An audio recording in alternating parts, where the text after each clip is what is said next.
वो अजब कुमारी जब गोवर्धन आई और वाने श्रीनाथ जी को जब यहां दर्शन किया, लौट करके गई, तो फिर उसको कुछ भाया ही नहीं। रोज बुखार चढ़ जाता, भूख प्यास का कोई पता नहीं, सोने की कोई अता पता नहीं, बस 24 घंटा गिरिराज जी का स्मरण करती रहती। तब उसके पिताजी ने उससे पूछा कि तुम कैसे ठीक होगी, तुम्हारे वैद्य भी आते हैं, औषधियां भी देते, तुम ठीक ही नहीं होती हो। तब उसने कहा, पिताजी मुझे ठीक करने की औषधि तो ब्रजमंडल में श्रीनाथ जी हैं, आप उनके चरण में मुझे छोड़ दो, उनको निहारूंगी, मैं ठीक हो जाऊंगी। तब राजा ने कही, बोल सब तेरी बातें मान लूंगा, लेकिन यह बात स्वीकार नहीं है, मैं ब्रज नहीं जाने दूंगा। तेरी इच्छा है तो कभी कभी वृंदावन चली जाया कर, पर नित्य के लिए वृंदावन तो नहीं छोड़ सकता। तब अजब कुमारी ने मन बनाया कि पिताजी तो नहीं मान रहे, अब ठाकुर जी को रिझाऊं। तो जब अजब कुमारी गोवर्धन आई 4 दिन के लिए, तो ठाकुर जी की सेवादारों से उसने कहा, मुझे कोई सेवा दे दो। मंदिर के अधिकारियों ने कहा, मंदिर में सब पुरुष सेवा करते हैं, अब तुमको क्या सेवा दें। तब एक अधिकारी जी ने सुना, उन्होंने कहा, तुम राजघराने की हो, चौसर खेलना आता है तुमको?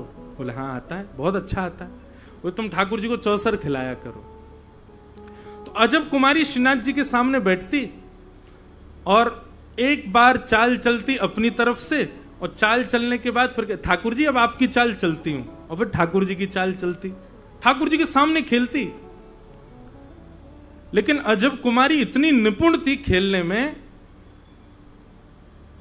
ठाकुर जी श्रीनाथ जी को वास्तव में मंदिर में खड़े खड़े पसीने आ जाते थे जब अजब कुमारी चाल चलती थी।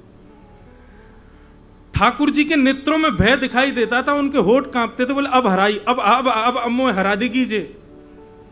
लेकिन अजब कुमारी क्या करती थी, जैसे ही वो जीतने वाली होती थी, ऐसी चाल चलती थी कि ठाकुर जी जीत जाते थे, वो हार जाती थी। और उस चाल को, उस भाव को देख करके श्रीनाथ जी रीझ जाते थे उससे। जैसे ही ठाकुर जी की जीत होती, तो कभी तो ठाकुर जी की माला गिर जाती, कभी ठाकुर जी की वंशी जी नीचे आ जाती, और सब ताली बजाते, ठाकुर जी जीत गए, ठाकुर जी जीत गए। लेकिन नीची नजर करके अजब कुमारी ठाकुर जी को देखती, बोले जिताया मैंने, भूलना नहीं, जीते नहीं हो आप, मैंने जिताया है आपको। अंतिम दिन था, आज अजब कुमारी को वापस मेवाड़ जाना है। 3 दिन से रोज ठाकुर जी जीत रहे हैं। आज अजब कुमारी रो रही थी सुबह से ही, उसको जाना है वापस। आज किसी ने कह दिया, बोले आज तो श्रेष्ठ प्रतियोगिता होगी, आज जो जीतेगो वो संपूर्ण खेलन को विजयी मानो जाएगो। अजब कुमारी पहले बोली, आज नहीं जीतने दूंगी आपको। तो मानो ऐसा लगे श्रीनाथ जी अंदर से हो कर रहे हैं, आज वो जिताई दियो, लेकिन खड़े हो जाए यूं ही। अजब कुमारी ने चाल चलना शुरू किया और चाल चले, लेकिन आज अजब कुमारी लाल नेत्र पड़े, वो ठाकुर जी को ऐसे देख रही है क्रोध में भर के, और वो ठाकुर जी की बाजी आने ही ना दे। ऐसी चाल चले, ऐसी चाल चले, ठाकुर जी के पसीना छूट गए, सबरे वस्त्र गीले पड़ गए पसीना के कारण। बोले आज ना जीतन देगी मोह। तो मानो ठाकुर जी और उसने नेत्रों से बात कर ली। ठाकुर जी बोले तेरे पाम पर हूं, वो जिताए दे। अजब कुमारी बोली मेरी एक बात माननी पड़ेगी। बोले तू जो कहेगी सो मानूंगा, तू पहले जिताए दे।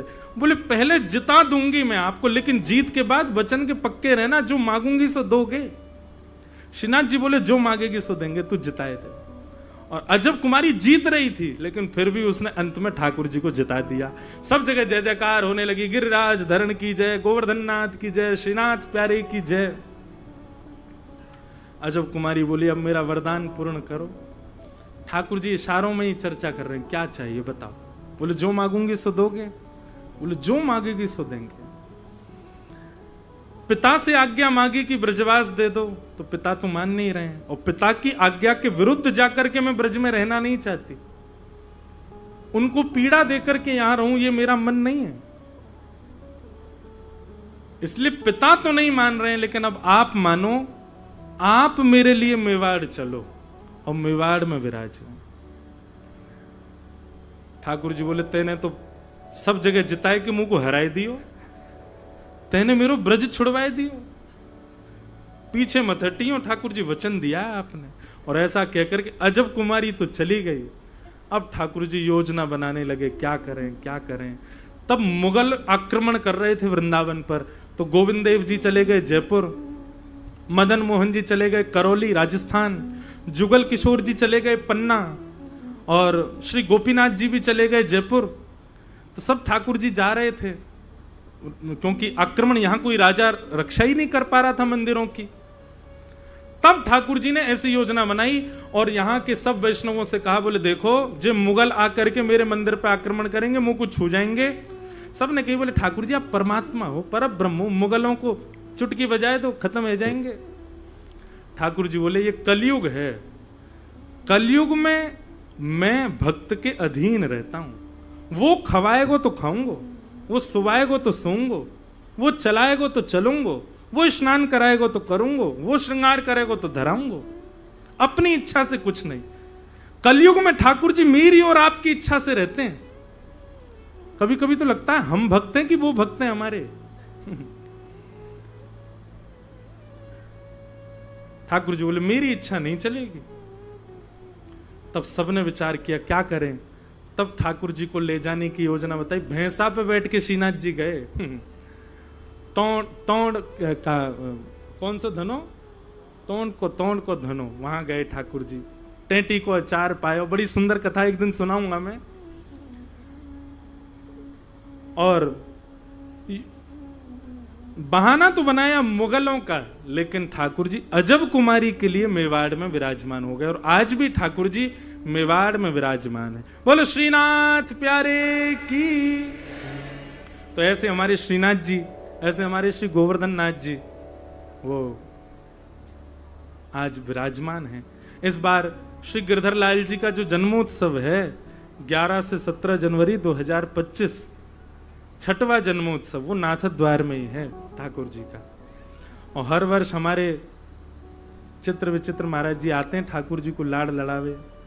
या बार भी आनो तो पड़ेगो इनको, और या बार हमारी दीदी भी आएंगी ठाकुर जी को आनंद करावे के काजे। तो ऐसे हमारे श्री गोवर्धन नाथ जी श्रीनाथ जी में विराजमान भय हैं। बोलो श्रीनाथ प्यारे की। ऐसे गिरिराज जी की शरण में अब कथा शुरू करें। 8:30 बज गए। सच्चिदानंद रूपाय विश्वोत्पत्त्यादि हेतवे तापत्रय विनाशाय श्री कृष्णाय वयं नमः। सच्चिदानंद रूपाय। अब हम 5 मिनट थोड़ा कुछ महात्म कह के और फिर सप्तनिधिन को प्रणाम करके कथा को विराम देंगे। ठाकुर जी के 3 रूप हैं, सत्य, चित्त और आनंद। बंधुओं, एक ब्रजवासी के द्वारा बताई गई यह श्लोक की व्याख्या सुनो, कितनी सुंदर। उनने मुंह को ही सुनाई। सच्चिदानंद रूपाय। बोले लाला ये सत्य चित्त आनंद रूप कौन से हैं ठाकुर?